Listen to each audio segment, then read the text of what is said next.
My name is Andrea Jones. I found evidence that they were saying that Whitney Houston had a negative net worth and Bobby Christina was worth $2 million, but that her estate was supposed to be worth $20 million and that it went to her Whitney's brothers.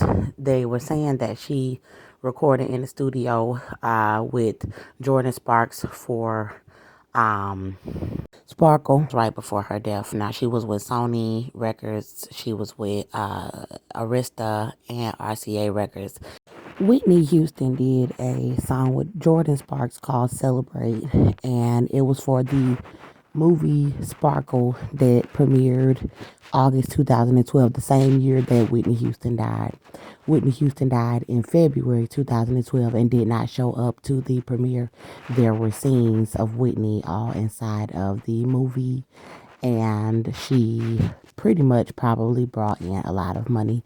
Bobby Christina showed up to the premiere of the movie. The movie generated $12 million.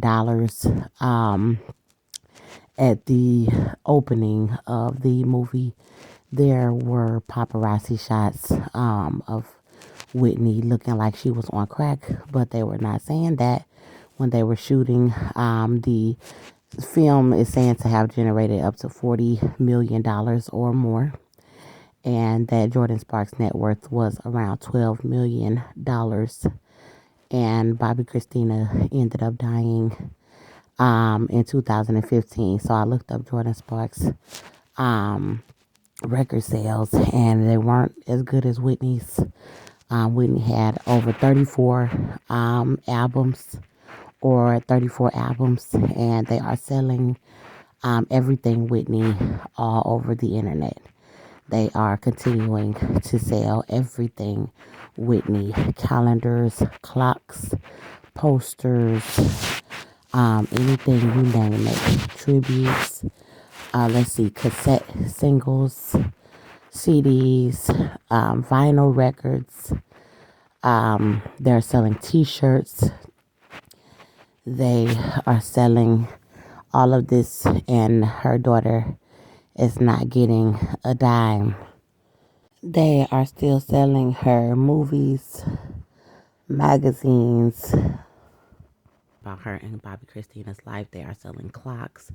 They are selling albums, greatest hits. They are selling posters, just anything with her face on it because she was so big. They are just selling everything with her name on it. His story there, as you can see, Whitney Houston is in the search box, but it's pulling up Bobby Brown's story as well associated with her name. It's pulling up Stella's Got Her Groove Back, Holiday Heart.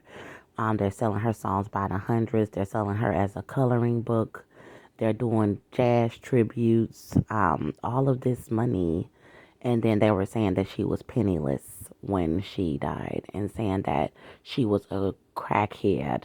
But yet, you're selling her music. So I looked up the record label, and this is Arista Records, and you can see all of these artists on there: Biggie Smalls, and Whitney is at the top next to Clive Davis. And then I go to RCA Records. The first one was Arista, and you can see that they have the Doja Cat, the Bia, SZA, and Normani. So on a video, I said, "Who is her money going to?" Mulatto. I'm seeing then Sony Records has Beyonce on there, and Celine Dion was talking about her looking like, saying that Whitney was destroying her life with drugs.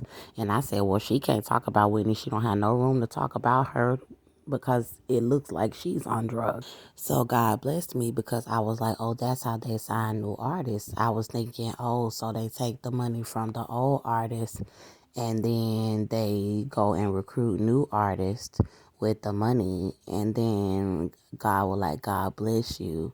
So I was like, oh, so that's how they get all that money to go and sign Bia and Doja Cat. And I was saying, did they kill Whitney for new artists, for new pop stars, for people who they felt were younger? And there was all of this speculation around her death.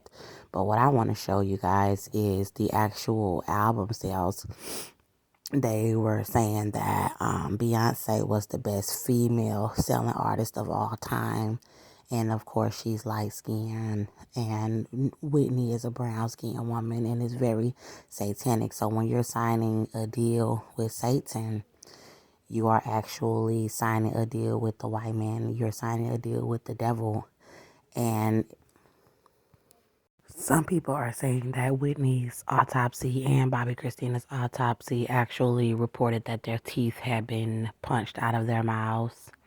They are saying that there is a report that is reporting that they were face down and drowned and that they had fought for their lives.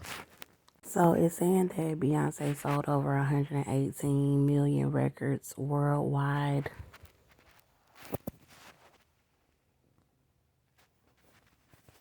It says that Whitney Houston sold 200 million records worldwide, and she was being listed as penniless, as a crackhead, as in the negative at the time of her death.